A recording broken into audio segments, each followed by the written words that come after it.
அருமை நண்பர்களே, அன்பு வணக்கம். உங்கள் இயக்கே ஒரு விழிப்புணர்வு தொகுப்போடு வந்திருக்கிறேன்.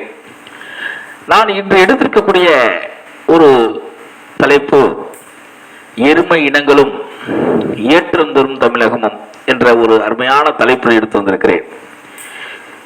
இன்னைக்கு இந்தியாவுடைய முதுகெலும்பு யாருன்னா விவசாயிகள் தான்.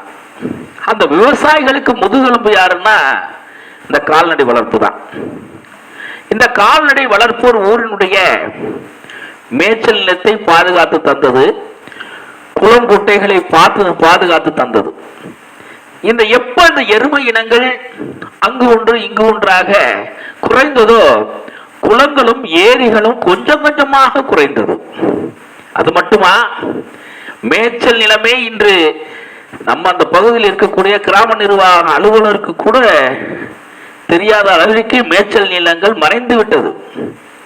அதை காவந்து செய்து கொடுத்த இந்த எருமை இனங்கள் இன்று ஒவ்வொரு ஊருக்கும் ஒன்றோ இரண்டோ பார்க்க முடிகிறது. இன்னொரு 10 ஆண்டுல கூட பார்த்தீங்க அப்படின்னா இதை நம்ம மிருக காட்சிகளை மட்டும்தான் கூட்டிக் கொண்டு நம்மளுடைய அடுத்த தலைமுறை மக்களுக்கு நம்ம காமிக்கக்கூடிய சூழ்நிலை வரப்போகுதுங்க. இந்த எருமை இனங்கள் பார்த்தீங்கன்னா மேய்ச்சலுக்கு போகும், அதுவா போய தேவையானதை மேய்ஞ்சிட்டு சாயந்தரம் பால் கொடுக்குங்க. அதுக்கு தீவன செலவு ரொம்ப குறைவுங்க. அதை நம்ம பால் கறவைக்கும் வச்சுக்கலாம், அதே போல ஏர் உழுவதற்கும் பயன்படுத்திக்கலாம், வண்டி மாடுகள் இழுப்பதற்கும் பயன்படுத்திக்கலாம். இந்த எருமை இனங்கள் அவ்வளவுக்கு நமக்கு உதவி செய்த ஒரு எளிமையான ஒரு கால்நடை வளர்ப்புங்க.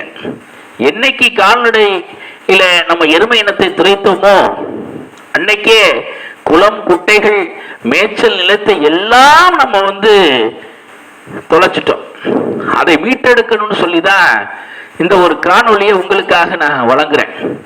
அது மட்டும் இல்லைங்க, இதுக்கெல்லாம் யாரு பொறுப்பு அப்படின்னா நம்ம தான். இது உயிரினங்களினுடைய அழிவு நாட்டினுடைய இயற்கை அழிவிற்கு முதல் காரணம். அப்ப இதை மறுபடியும் நம்ம என்ன செய்யணும் அப்படின்னா மீட்டெடுத்து கொண்டாடணும். இன்னைக்கு அறிவியல் போர்வையில அழிப்பு வேலை செய்த அறிவியல் பட்டதாரிகள் தான் ஏற்றுக்கொள்ள வேண்டும்.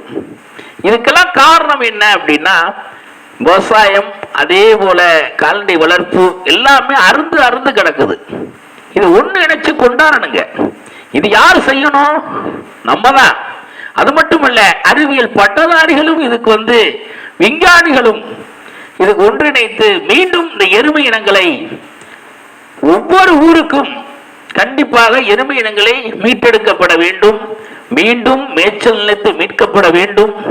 ஏரி குளங்களை அடுத்த தலைமுறைகள் பார்ப்பதற்கு எருமை இனங்களை மீண்டும் மீட்டெடுத்து வளர்த்து அடுத்த தலைமுறைக்கு எடுத்துச் செல்வோம் என்று கூறி அடுத்த ஒரு தலைப்பில் உங்களை சந்திக்க வருகிறேன்.